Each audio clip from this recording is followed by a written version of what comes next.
Are you looking for more out of your life? Do you need ideas on how to start new businesses and how to move forward in your own personal life? Well, guess what? You have come to the right radio show. At You Can Overcome Anything podcast show, you will learn and hear from many people from all walks of life who are sharing their challenges, their stories, the habits, and the mind shifts they had to overcome to become who they are today. On top, you will get a chance to connect and see how you can overcome anything by networking and learning about your next move through this radio show. I present to you our great speakers at You Can Overcome Anything podcast show with your host, Cesar Espino.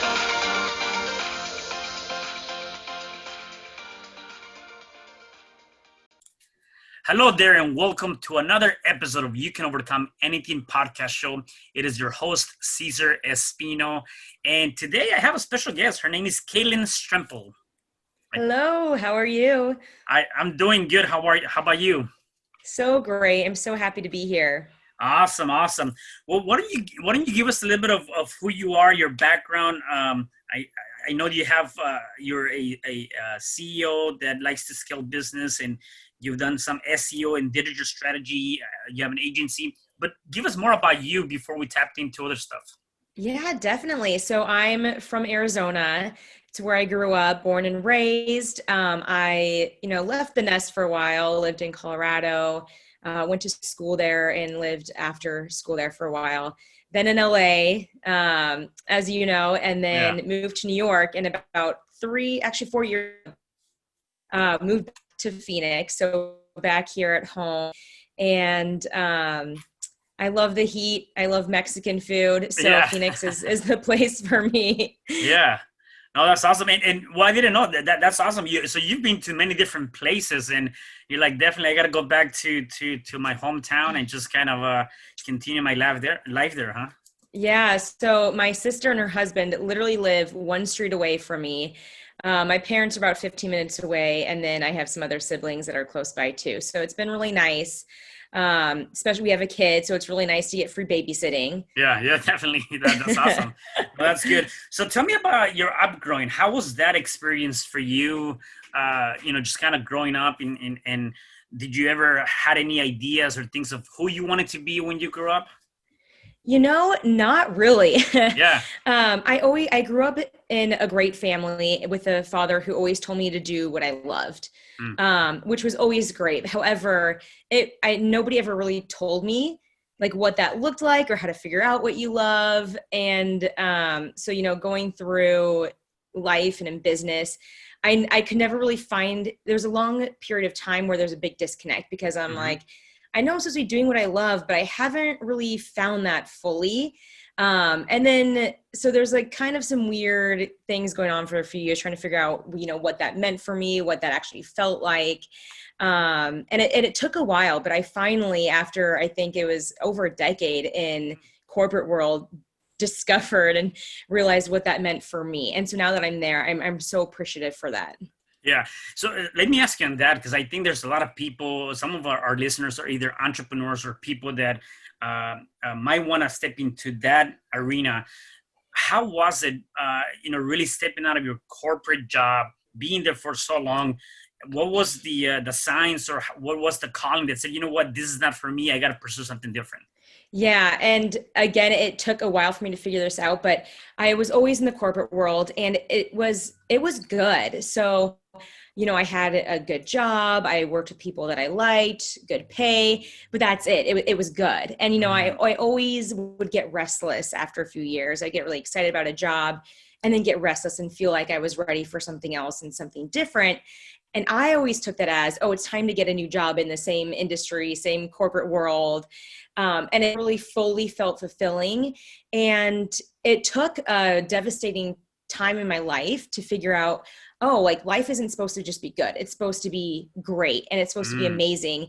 And it took a fear that I had to face to realize that the fear of leaving something comfortable truly isn't as fearful as, anything else that could happen to you. So I think it really took that mindset shift for me to truly realize that feeling in my heart actually telling me that I am meant for more. It's Yeah. not just there just because. Right. No, definitely. And you talk about fear of leaving something that you're comfortable. And I think that's a Yes. big, big thing that we as people are going through. And so maybe from your experience, like, how do you approach that? Like, because we are always going to be living in fear of something, right? Fear of taking that extra step, fear of asking somebody out, fear of whatever the case may be. There's always that fear. Hmm. And it comes down to, I'm comfortable. I'm comfortable and I don't want to get uncomfortable. So how do you deal with that? It's hard. And the hardest figuring out that it's there, that fear is there, or that comfortableness is actually there. So I think it's really being and honest with yourself and just asking the question, hey, is this the life that I want? Or am I for more? Do I want more? And try to figure that out, and just keep asking yourself, why am I still here if it's not what I want? And really tapping into that fear, because once you actually pinpoint fear, then you're going to see it everywhere and it's going to follow you around everywhere. And then you're going to have to actually really dig in, whatever that looks like for you, whether it's meditation, journaling, talking to somebody, doing your research, or setting yourself up, actually exit that into something better. But the hardest part is actually realizing, oh no, like that, whatever it is not really what I want. Yeah, got it. And one thing that comes to mind is that even being fearful, sometimes that fear can probably feel like it's pain. Like I don't want to go through this Mm. pain. And so that again, just by itself, then you're like, no, I don't want to feel this like ugly feeling inside, deep down inside of me, or it's too painful. Why put myself through that? What will be your advice on that? Really get in tune with your highest vision. So what is the highest vision that you want for your Mm. life? Like, what is that? And really tap into that. And, once you can start shifting your mindset from the pain to what is possible and what you want to feel, it eventually will get easier to take yourself out of that and really just keep focusing at least 90% on what is out there and what actually does feel good for you. And when you focus on that, you can make decisions from a place that feels really good and that's in alignment with you, versus a place from fear. Yeah, got it. I like one of the things that you said here. It says if you have that feeling in your heart that you are meant for more, that's a calling and something you should follow. And not wait Yes. until something drastic happens to push you to live a life that you love. And so I want you to kind of digest that, because there's two different points there. And I think that they're very critical. And for the ones that are listening to us and are watching us, like, I think you have to really, like, if you have that intuition, or some people say intuition, that gut feeling, Mhm. maybe it could be some little voices, whatever the kind, it could even be a dream. Like, you keep dreaming about something, right? If there's that Yes. calling, like, you might have to pursue that, even if you're fearful, or you have, or you think you're going to go to some pain, right? And so, can we talk about that first for 1 second, that first part of it, and then the second part of it will come back in a second. Yeah. So what the first part being following what's in your heart. Yeah, exactly. Yeah, it's one of those things, and I didn't realize this actually after until I started my business and started really the personal development route for myself. Is that that's actually that's actually there for a reason, and Mm. it's really just about putting trust and knowing that it whatever you feel, whatever you want, wants you back. And it really is something that you have to work hard on, and more of a faith-based thing than anything, of knowing, oh, like, I want that. It's there for a reason. And really tapping in and really focusing on really believing in yourself and your capability to get there. Got it. What would you say if even in that content, right? You have this Hmm. this feeling that it's in your heart that is like kind of pulling you to this, and you decide to do something, whether it could be in a relationship, or it could be on a business venture, it could be something, and you thought that that's what you wanted, it didn't work out. How do you bounce back to say, okay, maybe that was just a stepping stone for the next thing that's coming to you, or was it really a defeat, and now I got to step back and don't listen to my gut anymore, or my Yeah. intuition? I mean, I personally see everything as not a defeat, but really a learning. and a stepping stone as it. And it's kind of, you just have to look at it and say, okay, well, what did I learn from that? How can I do that differently? And, it is a really big leap to follow something in your heart. So I would say to start small. Mm, And I feel like if you start small, you're gonna trust yourself more, because you're gonna take those little steps, and then you're gonna see like, oh, I followed that, and that felt really good to me. Okay, I'm ready for something else. I'm ready for something bigger. And if you keep following that as well, it's gonna feel less scary once you get to the bigger things, because you've been working up to that at so many times. But yeah, I mean, not everything is going to just, lay itself out for you. And it really is taking that mindset and still honing in on that higher vision and really focusing on that, and try to take everything as a lesson. mm. Yeah, no, I love that. The second part to this is, do not wait until something drastic happens to push you Mm-hmm. to live the life that you love. And again, sometimes we do, right? Like you might be overweight and you're like, nah, I like to eat all the fat food and whatever. And then you go to the doctor and you're diagnosed with, something very drastic. And because of Yeah. that event, now you have to change your eating habits, right? That's kind Mhm. of, in essence, an idea of that. Tell me more about that in terms of not waiting to the last minute. Yeah. So for me, in my experience, when my son was 2 months old, we ended up rushing him to the hospital for heart surgery. Mm-hmm. And it was devastating as a first time parent, let alone, any parent having to take their 2 month old for heart surgery. And it was a huge blur. We went in for just a routine checkup and literally left being like, go straight to the hospital. And for weeks we're in and out of the hospital, sleeping on tile floors, not seeing sunshine for days. And after that, I was outside and I was laying down, and it like hit me like, I just went through the scariest time of my life. Like, why is following my dream so scary? So it put it into perspective for me. And it was one of those things where, I think the universe was like, okay, we gave you 10 years to follow your heart and you're not doing it, so here you go.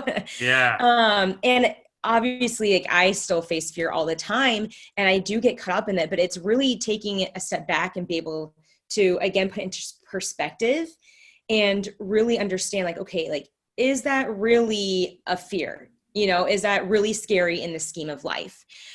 Or, is this really the best situation for me that I'm putting myself in? However you want to look at it, but really stepping back and again, just analyzing where you're at, why you're doing things, where you want to be, and why you're not there already.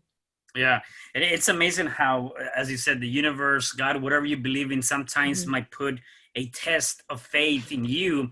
And again, being a brand new mom with a 2 month old son, and going to the hospital for something like that, that's really, you're truly overcoming something that is Mhm. is beyond, anything, right? And so, as you said, it's funny how sometimes we have to go through some of that pain, or for it to lead us to some sort of purpose, right? And For I sure. guess with that, maybe so is, we got to realize that sometimes we don't have to put ourselves into that situation, and really start working uh, through some of the mental aspects in our lives. And you kind of talked about it earlier, like doing journaling or reading or things to that nature. Mhm. And I believe that that's critical, because sometimes, I mean, I know for myself, before I started this journey, I wouldn't even pick up a book to read. I wouldn't even journal. I wouldn't do any of that, because I didn't think I needed to. I didn't think it was that critical, Same. right? And Yeah, so same. I think that once you start stepping into that, your life starts changing, which Mhm. also leads to my other point that you were talking about, is like, we're always going to have fear. We're human beings. We're going to have those tribulations, right? The difference is between myself now and myself maybe 10, 15 years ago, is that even though I'm fearful, I can deal with that fear in a different perspective. And as you said, I can step back and start analyzing, or asking myself, or maybe utilizing some of the tools that I've learned through that. So with that, Yeah. what are some of the things that you do now? Like, what are some of the, I guess, daily habits, or Tony Robbins calls them rituals? What are some of the things that you Yes. do? Oh, I have so many. Well, first and foremost, I've realized that a big thing for me is actually making sure that I go to bed at a decent hour. So Mm, it kind of starts the night before. And when I don't get enough sleep, like, that really sets the tone for the next day. And that is so hard for me to do. And it probably took me a year and a half, 2 years, like of me just trying to do it, go to bed at a Wow. decent hour, Yeah. to actually like do it, to actually weirdly physically do it, even though mentally I was already like, I need to do this. So going to bed at a decent hour is huge for me. Especially with the son who wakes up early and we have to take him to school, because I like to wake up early and I meditate before anybody wakes up. So that really, again, gets me back into that higher vision that I've been talking about, and really focusing on what I want to accomplish and the feeling of that Mm. and what that would feel like. And that just in itself there kind of, really gets you amped for the day and puts you in a positive mindset. So, if you do have those trip ups, it's a lot easier. You're already in that mindset. You're one step ahead, where you can just be like, all right, I'm bouncing back from this and I'm cool with that. So that, I love to have dance parties with my son in the morning. That's We always awesome. wake up and he will open the windows and say, today is going to be awesome. He's Yeah. 3.5. So I'm Nice. like, Yeah. we're gonna start doing this now. Some Yeah. little like affirmations. So really hanging out with him and enjoying that moment. And then once we drop him off for school, I get back, I, take my time eating breakfast. Maybe I go outside and just Hmm. kind of like soak up and be thankful for the sunshine and the day. Then I get to work. Yeah, yeah, no, that's awesome. So let's talk about your work. You stepped out of corporate. You found something, some sort of passion. Mhm. Tell me more about how you stumble about the things that you're doing now, and what is it that you're doing now? Yeah, so I'm actually doing similar things as to what I was doing in corporate, but I'm running the show now, Gotcha. which is what I love about entrepreneurship. So I pick my hours, I work from home, or a coffee shop, wherever, and I get to pick the people who I work with, and that is a really big thing for me because with our company, we really value people who are visionaries, who are really nice people, and who are going after and really trying to change the world, not for money, but Hmm. to really better everyone around them.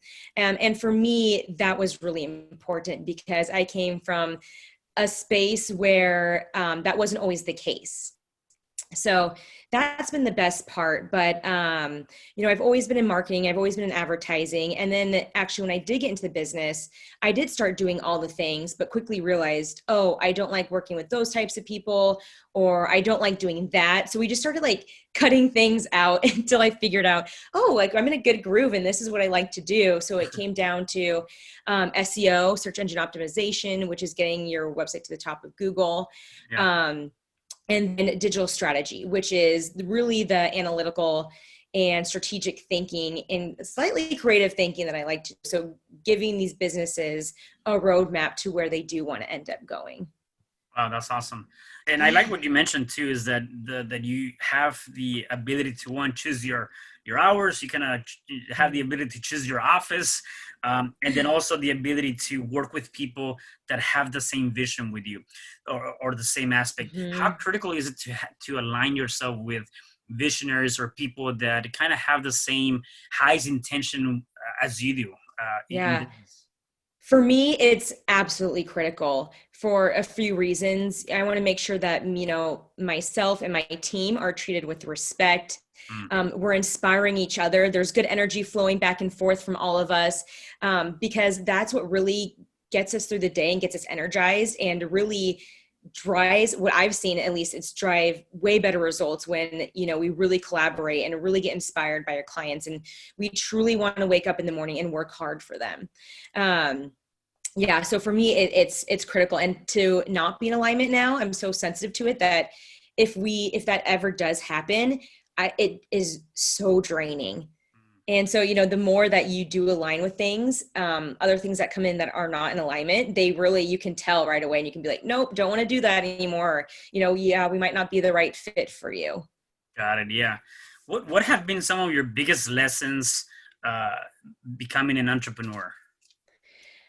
Boundaries, I would say. Mhm. So, with myself, with the clients, everything. So, just to make sure, again, it's making sure I go to bed at a decent hour. And that took a really long time for me to learn. Like, I don't do well the next day when I've only slept for, 4 or 5 hours. Mm. That just won't cut it. So, it's really staying committed, truly committed to that. To your boundaries. So it could be, something in regards to sleep. It could be making sure that, you are able to sleep until 9 if you want to, or you give yourself that hour of meditation every single day, or you don't allow clients, to call you at 9 p.m. at night. And, because when that happens and you start getting leaks at, again, like it will leak your energy and it will drain you. So it's really staying steadfast and understanding what you want and making sure that it really, you keep it really intact. Yeah, no, I love that. I love that. And Yeah. in terms of, you've gone through a lot, obviously, and uh, I'm curious to know, how do you define success? Oh, again, this has been such a learning and such a journey for me, because before I would have been like money, monthly Yeah, income. And really, my word for this, how everybody has, words for their year, yeah. was fun. Whereas before it was always growth. It was always, Mm, income and other things like that. But this year it's been fun. And it's really, again, going back to the boundaries. Like, am I having fun on this? Okay, I'm not having fun. Like, this is not for me. And really staying true to that. And it not only has it really increased the success of our business, but also of just like my personal life. I'm a better coworker. I'm a better boss. I'm a better mom and a better wife. It just oozes into everything. So for me, and actually, staying true to that word that has nothing to do with income or status has really been a game changer for me. yeah, and I think that's so critical. I was reminded this week of something from Alexander the Great, and one of the things that he Mm. talked about right before he died, he had three different wishes, and one of them was one of the wishes was, I want all of the gold, all of the silver, all of the jewels to be laid down as the path that will lead into my grave. And his people Wow. were like, why? It doesn't make sense. Why would, that's kind of an odd wish?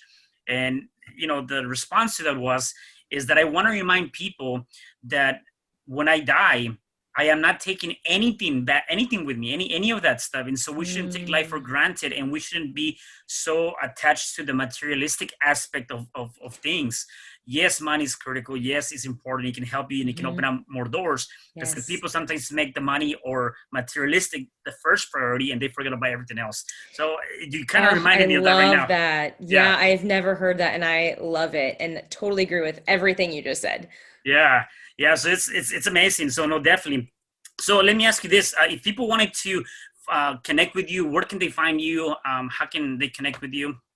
Yeah, so our website is risingranksdigital.com, and I'm always on Instagram at Caitlin Strempel, CAITLIN STRE, M as in mom, P as in Paul, EL. I'm there all the time. Yeah, that's awesome. So Caitlin, do you work with businesses, entrepreneurs? Who are the people? Who is your I hmm guess your client customer base? So we work with everyone from solopreneurs all the way Okay. to national businesses. And so really what we look for is, again, the visionary. So we like Yeah. to work with people who have the vision, that they can hold the vision for themselves, and we just help them get there. Got it. Um, yeah, and typically the people who are drawn to us, SEO is always an afterthought. So it's the people who have already done their Facebook ads, who have already done, building their email list, and that they've found success for that. But now they've realized that they're starting to cap themselves, that they need Mm, to go on to something else. yeah. And so that's usually where we come in and we get them over that plateau Yeah. to the next level. No, that's awesome. So I must see if I can get one more advice from you. Yes. If any of our people that are listening to this or watching this, if they're going through any kind of challenge, whatever that challenge might be, Mm. what is one advice that they can start doing now to start overcoming that challenge?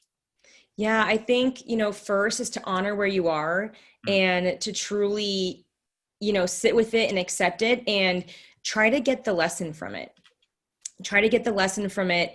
And again, figure out how, okay, what is the lesson I'm learning to get me to my highest vision and my highest goal for myself? got it. Any tips as to how you can start extracting those lessons? Maybe some stuff, something you've done. Is it just more of a putting the attention to it, or are there any tools that you think people can kind of do to really extract those lessons of that Oh, situation? that is a really good question. I think for me personally, I always look at something, and especially when I go into blame mode, I Mm, always try to say, hey, okay, why am I blaming? And what is something what is something that I can do to take that blame away from somebody else and put it on myself? So what did I do that put myself in the situation?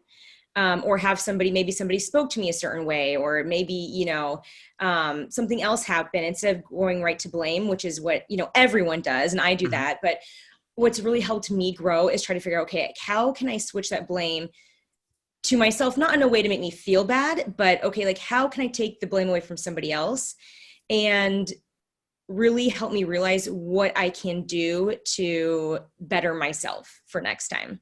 Yeah, I love that. I love that. Well, man, you gave us so much information, so much great stuff. I really appreciate it. Is there anything else that you will want to say before I let you go? Not too much. I just want to, reiterate the fact that, if there is something in your heart, if you do have that nudge for something more, to follow it, to Mm. truly follow it, because there really is something great waiting for you. Yeah, no, I love that. And definitely don't, even if it's fearful or you have fear, still go ahead and do Mm-hmm. that. I think that's a great advice. Well, thank you so much for being here. Really appreciate you being on the show today. Thank you so Yeah, much. yeah, definitely. And for the rest of you guys, do me a favor. Please make sure you guys come into this podcast. Make sure that you give us your comments. Please like, subscribe, share, and stay tuned for the next episode of You Can Overcome Anything podcast show. Have a good one. Hi, I'm Cesar Espino, real estate investor, business coach, and consultant, and author of the book, You Can Overcome Anything, Even When the World Says No. My number is 424-501-6046. In my book, I talk about making the necessary changes to shift your mind for prosperity and certainty. Pick up your copy at Amazon. I also love helping families with their real estate and can purchase your house fast and all cash. Follow me on Instagram, Facebook, and LinkedIn. My number is 424-501-6046. Thank you for having me today. I am so glad you've tuned into this podcast. You can find me at your favorite podcast platform where you can like, subscribe, comment, and share. And to learn more about myself, my services, you can find me at www.CesarRespino.com, or you can also find me at your social media. Thanks for joining me, and I am looking forward to having you at the next episode. And know you truly can overcome anything.